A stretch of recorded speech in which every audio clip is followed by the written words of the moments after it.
আজকে যে ভিডিও হতে চলেছে আজকে আমি আপনাদের বলে দেবো আপনি একটা ফেসবুক পেজ কীরকম করে ডিঅ্যাক্টিভ করে রাখতে পারবেন। তো এটা 2025 সালে আপনি কীরকম করে একটা ফেসবুক পেজ আপনি ডিঅ্যাক্টিভ করে রাখতে পারবেন। হতে পারে আপনি এক্সামের কারণে আপনি একটা পেজ ডিঅ্যাক্টিভ করে রাখতে পারেন, বা আপনাদের সমস্যার কারণে আপনি কিন্তু একটা পেজ আপনি ডিঅ্যাক্টিভ করে রাখবেন।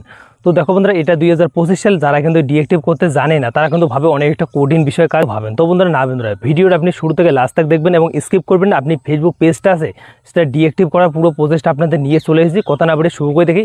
আর এই ভিডিও দেখে আপনি কিন্তু একটা ফেসবুক পেজ আপনি ডিঅ্যাক্টিভ করে রাখতে পারেন। আপনি যদি একটা ফেসবুক পেজ ডিঅ্যাক্টিভ করতে চান সে এই ভিডিওটা আপনাদের জন্য। তো সিম্পলি আপনাদের দেখাচ্ছি কীরকম করে আপনি একটা ফেসবুক পেজ আপনি ডিঅ্যাক্টিভ করতে পারবেন। তো সবার প্রথমে আসতে হবে ফেসবুক যে অ্যাপ্লিকেশনটা আছে এখান থেকে আপনি কিন্তু একটা ফেসবুক পেজ আপনি ডিঅ্যাক্টিভ করতে পারেন। এখানে ফেসবুকে আসার পর এখানে আপনি 3 লাইনে এখানে ক্লিক করে দেবেন প্রোফাইল এখানে। তো এখান থেকে আপনাদের পেজটা আছে ফেসবুকে, সেই পেজটা আপনাদের কানেক্ট করে নিতে হবে। তো সিম্পলি আপনি এখানে ক্লিক করে আমাদের পেজটা কিন্তু কানেক্ট করে নেব। এখান থেকে আমরা কিন্তু ফেসবুক যে পেজটা আছে সেই পেজটাতে আমরা কিন্তু চলে যাই। এখানে কিন্তু আমরা কিন্তু ডিঅ্যাক্টিভ করব। তো সিম্পলি আপনি প্রোফাইল এখানে চলে আসবেন, তারপর সেটিং আছে এখানে ক্লিক করে দেবেন। সেটিংয়েতে ক্লিক করে দেবেন। দেখো এখানে কিন্তু আপনি স্ক্রল করবেন, এখানে কিন্তু আপনি ভুল করলে আপনি কিন্তু ফেসবুক পেজটা আপনি কোনো দিনও কিন্তু ডিঅ্যাক্টিভ করতে পারবেন না। দেখুন অ্যাকাউন্টস অ্যান্ড কন্ট্রোল নামে বন্ধুরা এখানে আপনি ক্লিক করে দেবেন। এখানে ক্লিক করে দেবেন, আপনাদের এরকম কিন্তু একটা অপশান চলে যায়। দেখো বন্ধুরা ডিঅ্যাক্টিভ পেজ, ডিলিট পেজ। তো সিম্পলি আমরা কিন্তু একটা ডিঅ্যাক্টিভ পেজ করবো। আর একটা আছে আনলিস্ট পেজ। বন্ধুরা যেহেতু আমরা একটা পেজ কিন্তু ডিঅ্যাক্টিভ করবো তার জন্য সিম্পলি আপনাদের ডিঅ্যাক্টিভ এখানে সিলেক্ট করে কন্টিনিউ বাটনটা ক্লিক করে দেবো। কন্টিনিউতে বাটনতে ক্লিক করে দেবেন। এখানে কিন্তু আপনাদের একটা রিজন দিতে হবে, আপনি কোন রিজনে আপনি কিন্তু একটা ফেসবুক পেজ আপনি ডিঅ্যাক্টিভ করতে পারেন। তো সিম্পলি যে কোনো একটা আপনি কিন্তু সিলেক্ট করে আপনি কন্টিনিউ করতে পারেন। তো সিম্পলি এখানে ক্লিক করে এখানে আমরা ক্লিক করে দেবো। এখানে ক্লিক করে দেবেন, তারপর আপনার এরকম কিন্তু একটা ইন্টারভিউ চলে যায়। তো সিম্পলি আপনাদের এখানে কিন্তু অনেক কিছু কিন্তু করতে হবে।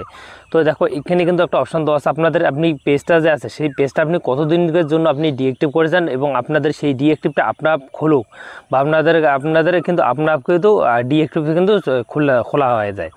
তো আপনি সেই রেজাল্টটা আপনি এখানে কিন্তু 1 দিন দিতে পারেন বা আপনাদের 4 দিন দিতে পারেন। 4 দিন পর কিন্তু আপনাদের পেজটা কিন্তু ডিঅ্যাক্টিভ থেকে কিন্তু আপনাদের খোলা হয়ে যাবে। আর আপনি যদি সারা জীবনের জন্য ডিঅ্যাক্টিভ করে থাকেন এবং আপনি নিজেই খুলতে চান তো সিম্পলি আপনি নিজেরটাতে ক্লিক করে দেবেন। তো দেখো এখানে দেওয়া আছে ডোন্ট রাইট বন্ধুরা রিকোয়েস্ট, এখানে আপনি ক্লিক করতে পারেন। এবং আপনি যদি চান 7 দিন পর পেজটা আমাদের আপনার কিন্তু ফিরে আসে ডিঅ্যাক্টিভ থেকে, তো সিম্পলি আপনি ওই ডেটটা আপনি কিন্তু ওই দিনটা আপনি সিলেক্ট করে নেবেন।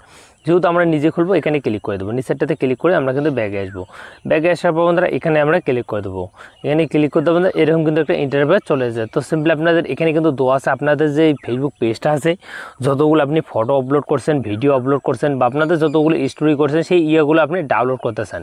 তো সিম্পলি আপনি এখান থেকে কিন্তু আপনি সব কিছু ডকুমেন্টসগুলো আপনার যে পেজে আপলোড করছেন সেগুলো আপনি ডাউনলোড করে নিতে পারেন। ডাউনলোড করে নেওয়ার পর কন্টিনিউতে ক্লিক করে দেবো। কন্টিনিউতে ক্লিক করে দেবেন, এই যে প্রসেসটা চলেছে আপনাদের ডিঅ্যাক্টিভ পেজ। তো সিম্পলি আপনি এখানে কিন্তু আপনি প্রেস করেন, আপনাদের পেজটা কিন্তু সারা জীবনের জন্য ডিঅ্যাক্টিভ হয়ে যাবে। তো সিম্পলি আপনি এরকম করে কিন্তু আপনাদের পেজটা কিন্তু আপনার কিন্তু ডিঅ্যাক্টিভ হয়ে যাবে। আপনি কিন্তু নিজেই কিন্তু ডিঅ্যাক্টিভ থেকে ডিঅ্যাক্টিভ করতে পারবেন।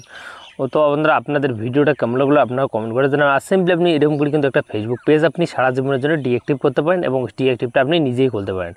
এবং আপনি যদি ডিঅ্যাক্টিভ করে থাকেন আপনাদের পেজটা যদি কেউ সার্চ করে বা আপনাদের পেজটা কিন্তু নামটা সার্চ করে যদি পেজটা আনতে চায় আপনাদের পেজটা কিন্তু আর আসবে না, কারণ আপনাদের পেজটা কিন্তু ডিঅ্যাক্টিভ করা হয়েছে। তো আপনাদের দেখাচ্ছে নেক্সট ভিডিওতে, তবে বাই বন্ধুরা। আর আপনি সিম্পলি এরকম করে ডিঅ্যাক্টিভ